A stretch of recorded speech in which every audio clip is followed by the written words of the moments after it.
The Golden Griddle Diner was a relic from a bygone era, a bubble of chrome and red vinyl untouched by the rush of the modern city outside. Every day, like clockwork at 1:15 p.m., the bell above the door would jingle and he would enter. His name was Arthur Pendleton. He was in his late 80s, a man carved from weathered oak and quiet sorrow. He moved with a slow, deliberate grace, a slight tremor in his left hand the only betrayal of his age. He always wore a simple, worn tweed jacket, neatly pressed despite its frayed cuffs. And he was always, without fail, alone. He would take the same cracked leather booth at the back, the one with a view of the door and the faded photograph of a 1950s baseball team on the wall. Clara, the waitress who had worked there for 40 years, would wordlessly bring him a cup of black coffee and the daily special. He would eat methodically, his eyes distant, fixed on some memory only he could see. The other patrons, a mix of regulars and rush-hour stragglers, paid him no mind. He was part of the diner's furniture, a silent monument to solitude. This ritual had continued for years, a sad, predictable dance, until a Tuesday in early March, when a young woman named Maya disrupted the pattern.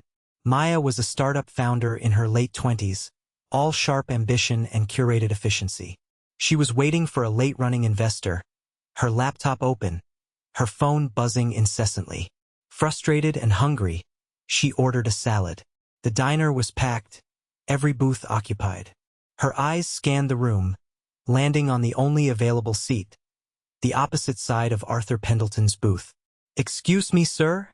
she said, her voice cutting through his reverie. "Would you mind if I shared your booth? It's just until my meeting arrives." Arthur looked up, startled, as if pulled from a deep sleep. His eyes, a faded blue, blinked slowly. He gave a small, almost imperceptible nod and gestured to the empty space opposite him. Maya slid in, offering a brisk, professional smile. "Thanks. Crazy in here today." Arthur merely nodded again, returning to his meatloaf. Maya tried to focus on her work, but she found her attention drawn to the old man. It wasn't just his silence. It was the profound depth of it. As she glanced at him, her eyes, trained to notice details, caught something. When he reached for his coffee, his sleeve rode up slightly, revealing a faded, intricate tattoo on his forearm. It wasn't a random design. It was a military insignia, one she didn't recognize. And beside his plate, his gnarled fingers were tracing the same pattern over and over on the Formica tabletop, a subconscious, nervous habit. But the most telling detail was what he did when he thought no one was looking. As he finished his meal, he pulled out a worn, leather-bound wallet.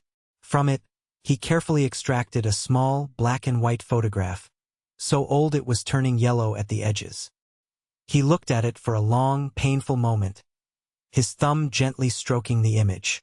His shoulders, already stooped, seemed to sag with a weight that made Maya's own heart ache. Then, with a sigh that seemed to come from the very depths of his soul, he tucked the photo away, paid his bill, and left without a word. He left behind his change, his empty plate, and a lingering sense of profound loneliness that clung to the booth long after he was gone. Maya sat there, her salad untouched, her investor forgotten.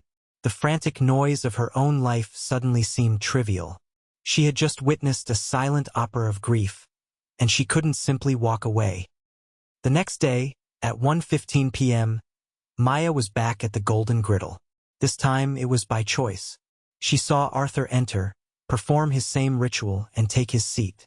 Today, she didn't wait for the diner to fill up. She walked directly to his booth. "Mind if I join you again?" she asked, her tone softer, less rushed. Arthur looked at her, a flicker of surprise in his eyes. He nodded slowly. Clara came over, her expression one of mild curiosity. "The usual Arthur?" she asked, then turned to Maya. "And for you, Han? I'll have what he's having," Maya said with a genuine smile. This earned a slight, almost imperceptible twitch of Arthur's lips. It wasn't a smile, but it was something. They ate in silence for a few minutes, but it was a different silence than the day before. Less heavy, more curious. "My name's Maya," she finally said. "Arthur. he replied, his voice a low, gravelly whisper, like stones turning in a river. I saw your tattoo yesterday, she ventured gently. My grandfather served. 101st Airborne. Arthur's eyes met hers, and for the first time, there was a spark of connection. Is that so? He said, his voice a little stronger. Brave men. That's what he said, Maya replied. He also said the bravest ones never talked about it. A long silence followed, but it was comfortable. Arthur gave another one of his almost smiles. When he left that day, he paused at the door and gave her a slight nod. It was a small gesture, but to Maya, it felt like a victory. Maya began joining Arthur every day that week. Their conversations were slow, like a garden slowly blooming. She learned he had no family left. He spoke of a wife, Eleanor, but only in the past tense, his voice catching on her name. He never mentioned children. One afternoon, as a spring rain pattered against the diner window, Arthur was more withdrawn than usual. He kept touching his chest, over his heart. Are you okay, Arthur? Maya asked. It's the anniversary, he said quietly, not looking at her. 30 years today. She loved the rain. He didn't elaborate, but he didn't need to. Maya's heart broke for him. Later, as he went to pay, a folded, official-looking letter fell from his jacket pocket. Maya picked it up. The return address made her blood run cold. Preston Properties, Legal Department. The heading, visible through the thin envelope, was stark and brutal. Final notice of eviction. Arthur, she said, her voice tight with alarm, handing him the letter. What is this? His face, already etched with sadness, seemed to collapse. It's nothing. My building. They're selling it, turning it into condos. My rent-controlled lease. It doesn't mean anything to them. Where will you go? He shrugged, a gesture of utter defeat. It doesn't matter. The memories are in that apartment. Without them, he trailed off, his meaning chillingly clear. Maya felt a surge of protective anger. This kind, gentle man was being thrown out of his home. She couldn't let that happen. She had to do something. But what leverage did an old, lonely man have against a powerful corporation? The answer came the following day. Arthur, perhaps feeling a newfound trust, brought the photograph he always carried. It showed a much younger, vibrant Arthur in a sharp military uniform, his arm wrapped around a beautiful, beaming woman, Eleanor. On the back, in elegant script, it read, My Arthur, my hero. Always. Ellie, 1968. But it was the uniform that caught Maya's eye. It was covered in medals and patches she didn't recognize, but one stood out. A distinctive eagle perched on a globe. She discreetly took a picture of the photo with her phone. That night, she became a detective. She scanned the photo and began searching military databases, archives, and veteran forums. The uniform was elusive, not matching standard U.S. issue. It was a comment on an obscure military history forum that gave her the breakthrough. A user identified the insignia. That's not standard army. That's the insignia for Project Long Jump, a joint, ultra-covert ops group from the Cold War. Those guys were legends. Ghosts. Maya's research led her down a rabbit hole of declassified files and shadowy mentions. Project Long Jump was a team of elite soldiers sent on missions so dangerous and classified they didn't officially exist. Their achievements were the stuff of myth, but their names were never recorded. One article, a retrospective piece in a military history journal, mentioned a particularly harrowing mission to extract a high-value defector from behind the Iron Curtain in 1971. The mission was a success, but at a great cost. One operative, it mentioned, had single-handedly held off an entire platoon to allow his team and the defector to escape, being captured and enduring 18 months of brutal imprisonment in the process before a near-miraculous escape. The article referred to him only by his code name, the Watchman. The article included a grainy, redacted photo of the team before the mission. And there, on the far left, was a young, grim-faced soldier. It was Arthur Pendleton. Maya stared at her screen, her hands trembling. The quiet, unassuming man who ate meatloaf alone every day was a bona fide hero.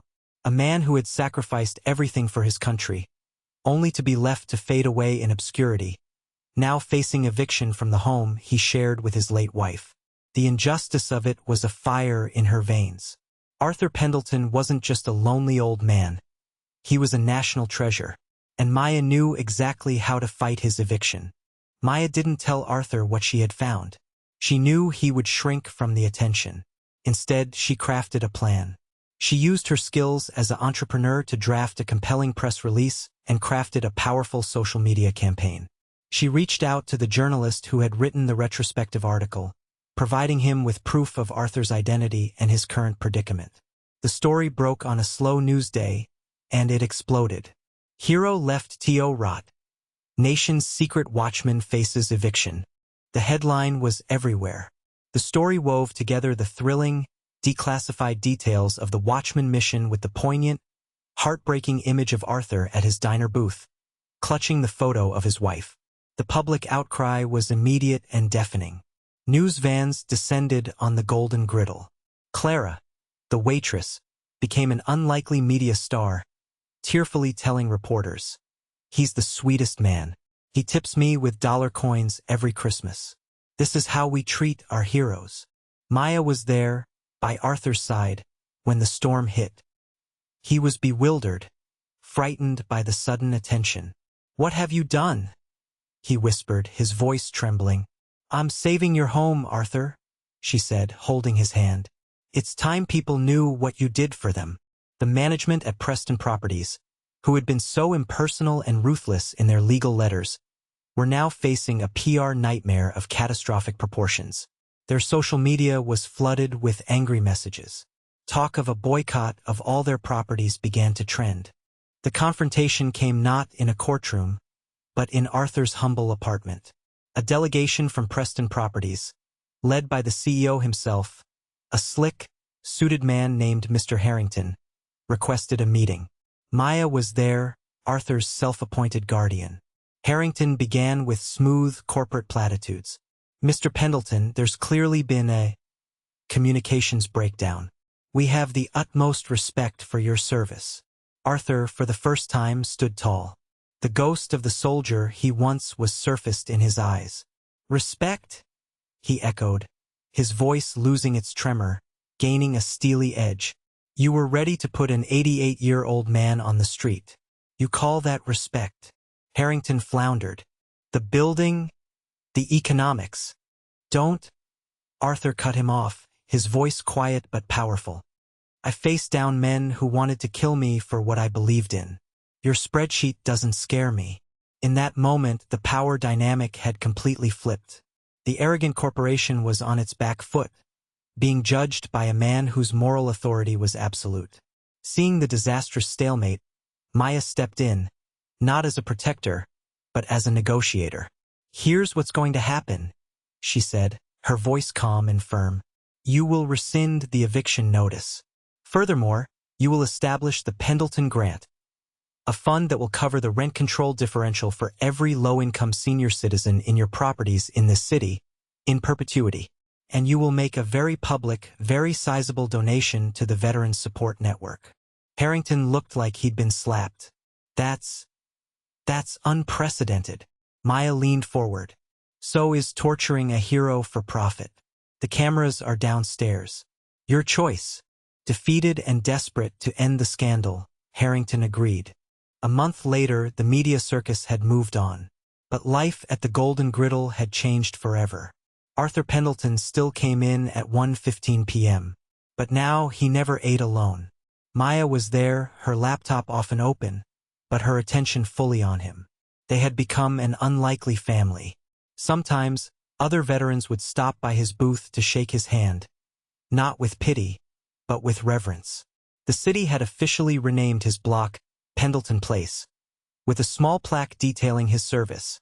One sunny afternoon, Arthur was looking at his photograph of Eleanor. He looked at Maya, his eyes clear and full of a peace she had never seen in him before. "You know," he said, "Ellie would have loved you. She was a fighter, too. She never gave up on anyone." He paused, then placed his hand over hers.